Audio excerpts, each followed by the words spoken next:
اعلان نبوت سے پہلے نبی پاک صلی اللہ تعالیٰ علیہ وآلہ وسلم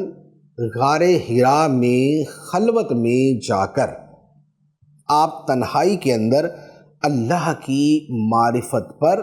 غور کرتے تھے۔ اب یہ ایک ایسا معاملہ ہے کہ وہ زمانہ کہ جس میں اللہ کا نام لینے والے شاذ و نادر چند افراد تھے جو دین توحید پر تھے، چند افراد، ورنہ تو وہی بت پرستی اور اس کے علاوہ ایک پوری جو ہے وہ برائیوں کی پوری دنیا آباد تھی۔ لیکن نبی پاک صلی اللہ تعالیٰ علیہ وآلہ وسلم اس زمانے میں بھی آپ نے خلوت کو اختیار کرنا شروع کیا اور وہاں پر اللہ تعالیٰ کی عظمتوں اور قدرتوں کے مظاہر کے اوپر نبی پاک صلی اللہ علیہ وسلم غور فرماتے تھے۔ اچھا، پھر خود یہ جو واقعہ ہے کہ اعلان نبوت سے جو متصل زمانے کا واقعہ ہے، خود اسی کے اوپر ہے کہ نبی پاک علیہ الصلوۃ والسلام نے اعلان نبوت سے پہلے جو خلوت اختیار فرمائی تو اس کی صورت کیا تھی، اس کا طریقہ کیا تھا،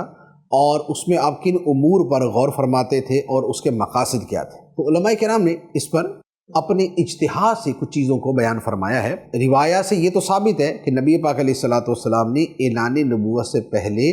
آپ کو خلوت محبوب ہو گئی، یعنی تنہائی میں رہنے کی محبت آپ کے دل میں اللہ تعالیٰ کی طرف سے ڈال دی گئی، یہ نبی پاک علیہ الصلوۃ والسلام نے خود بیان فرمایا۔ اچھا، پھر آقا کریم صلی اللہ علیہ وسلم غار حراء میں تشریف لے جاتے تھے، اور جانے کی صورت یہ ہوتی تھی کہ کھانا جو ہے وہ اپنے ساتھ لے جاتے، اور وہ کھانا کہ جو جلدی خراب ہونے والا نہیں، وہ کھانا اپنے ساتھ لے جاتے، اور کئی دن تک آپ اس غار میں خلوت میں رہتے، تنہا رہتے۔ اب اگر جس نے آج بھی غار حراء دیکھا ہے وہ جانتا ہے کہ غار حراء کیسی بلندی پر ہے، کتنی بلندی پر ہے کہ اگر کوئی شخص وہاں پر غار میں چلا جائے تو نیچے سے کسی آواز کا آنا یا کسی بھی شے کا خلل انداز ہونا اس کا امکان بھی نہیں بنتا۔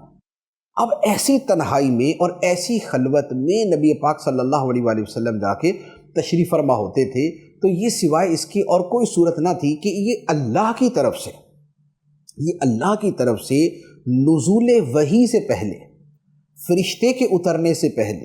جبرائیل کی ملاقات سے پہلے، اور خدا کے کلام کے نازل ہونے سے پہلے کہ وہ کلام کے جو پہاڑوں پہ نازل ہو تو پہاڑ ریزہ ہو جائے، تو ایسے عظیم کلام کے نزول سے پہلے اللہ تعالیٰ نے آپ کو خلوت میں یوں جو ہے وہ بیٹھنا محبوب کر دیا، تاکہ اس خلوت میں جو انوار الہیہ ہیں وہ آپ کے قلب اطہر پہ اترے، آپ کا دل مضبوط ہو، اور اس میں نورانیت اور روحانیت میں اضافہ ہو، اور پھر آہستہ آہستہ طبیعت جب اس عالم کے ساتھ، عالم بالا کے ساتھ مزید مانوس ہو جائے تو پھر اللہ تعالیٰ کی طرف سے وحی اترے۔ تو یوں نبی پاک صلی اللہ علیہ وسلم اس خلوت میں تشریف لے جاتے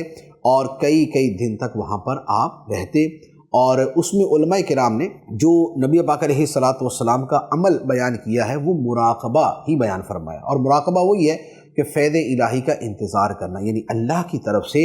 انوار کا اور اللہ کی طرف سے برکتوں کا جو ہے وہ انتظار کرنا، اور تفکر کرنا جو اللہ تعالیٰ نے یہ وسیع کائنات بنائی اور جو اس میں اللہ تعالیٰ کی قدرتوں کا اظہار ہے، اس میں جو ہے وہ غور و فکر کرنا۔ پھر بعد نے اس کے ساتھ یہ بھی بیان کیا ہے کہ خود نبی پاک صلی اللہ علیہ وآلہ وسلم